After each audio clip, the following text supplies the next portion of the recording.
Joining me now, reporter for The Guardian, Lex McMenamin.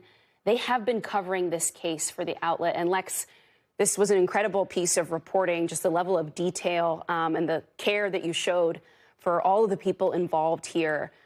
And I just want to start with, for people who haven't read your piece yet, with essentially how it opens, with a mother of three behind bars right now and sentenced to 50 years in federal prison for what she describes as basically the feds not liking her book club. She and her partner accused of material support basically for terrorism because, in part, they own a printing press that printed anarchist materials, and they were part of a leftist book club. Have you ever seen or reported on cases, sentences like this? Well, thank you so much for having me, for starters. In terms of whether or not I've seen this before, I mean, some of the legal experts I talked to for this story pointed out that, the federal government has sort of had a informal targeting of left-wing organizers or thinkers over the last 100 years, going back to, I've got some props for us today, Emma Goldman, who is the namesake of the leftist book club that the defendant you were just speaking about, Liz Soto, and her husband Inez were a part of, as well as another defendant that I visited in jail, whose name is Savannah Batten. Emma Goldman, 99 years ago this month, was charged with conspiracy by a young Joseph McCarthy in what became sort of the groundwork for his Red Scare. And, there are many existing political prisoners who are alive today, from the Black Panthers and the American Indian movement, who similarly were largely gone after on the basis of ideology. The Trump administration also attempted to do versions of what we're seeing in Prairieland in its first administration. Folks might recall that there was a protest on his inauguration day in 2017, after which over 200 people were hit with a conspiracy charge that was similarly framed on the basis of Antifa being, quote unquote, a violent extremist organization, which, as you pointed out, it's not an organization at all.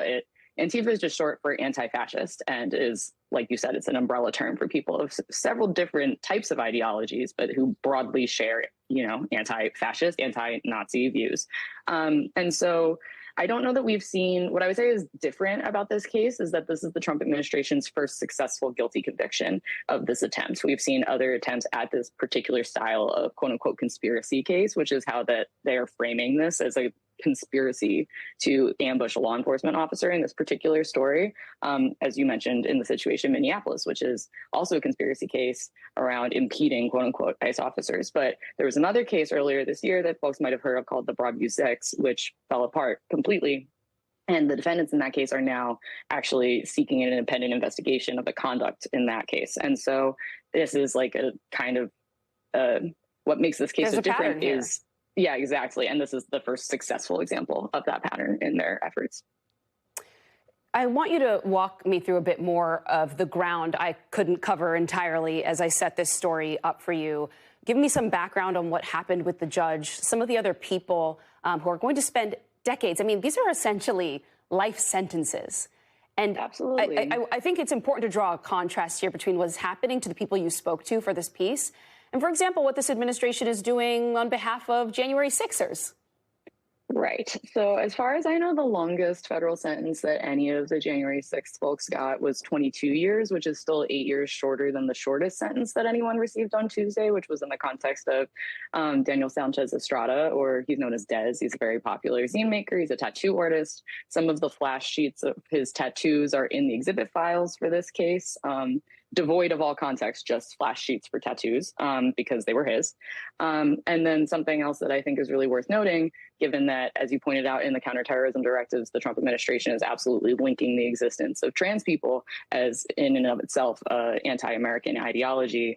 I would say roughly a third of the 22 defendants in the Prairieland case are trans.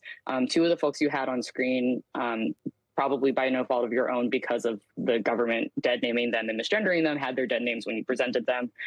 It's two trans women. Their names are Autumn Hill and Megan Morris. They've been held in men's facilities for this entire last year since they were arrested last July 4th, which civil rights experts believe is extremely unsafe for trans women, makes them very vulnerable. And that's just one example of what's happened to these folks while they've been detained. Others report having been repeatedly strip searched, left in solitary confinement. And again, some of these folks weren't at the protest in the first place or were not physically present when the gun in question was fired.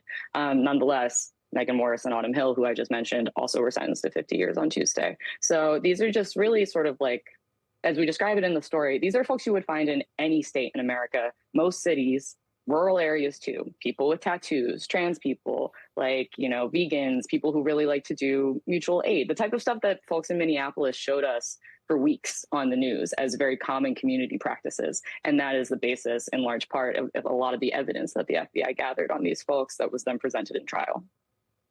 Thank you for calling that out and correcting that, by the way, their names and the context around that. I appreciate you for doing that.